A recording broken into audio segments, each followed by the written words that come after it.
Widow 82. I believe I'm going to have to move very shortly. Down. Let's go. Let's go.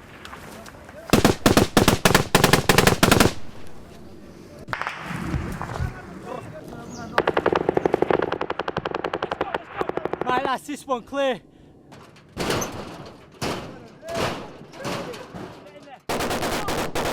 Get in there. Go. Go.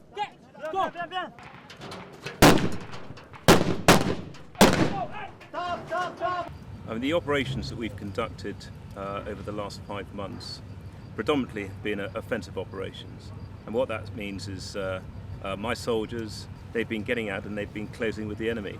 They've been seeking them out, finding them, and then closing with them.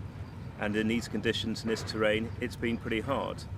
But that offensive spirit, that desire and enthusiasm from the soldiers to impose our will on the enemy has been fantastic. 7 milligrams of morphine.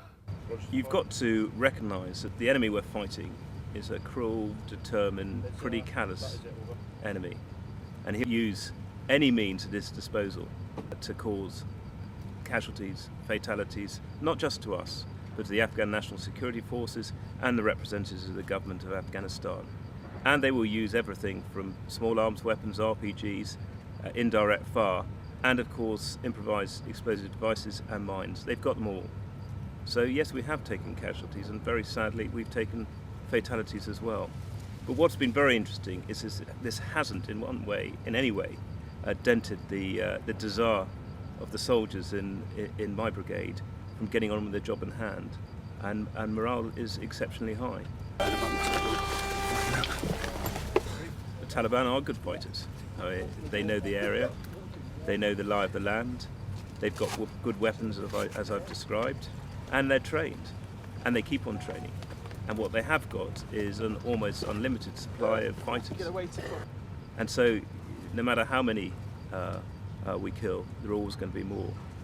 So of course that has an effect on how we go about business.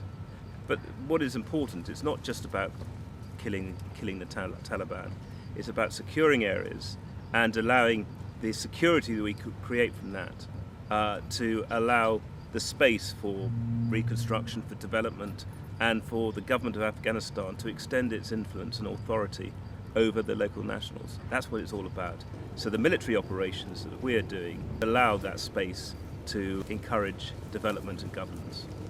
There's significant advances that ISAF have made with the Afghan National Security Forces in support of and for the government of Afghanistan has had a significant impact what the Taliban are able to do. And they will have felt the effect of the fighting that's happened over this year, particularly over the last 5 months or so.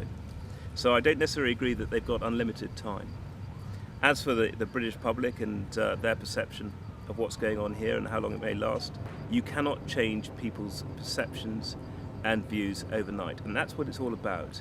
It's changing people's views to make them understand why they should support the government of Afghanistan. And yes, that will take time. Afghan soldiers that the Russians hadn't been trained by us or by the Americans or the other coalition forces. And I'd say they're a different level completely. What I've seen over the last 5 months is how quickly the Afghan National Army soldiers have come on. They're now doing things that they would never have been able to do at the beginning of the year.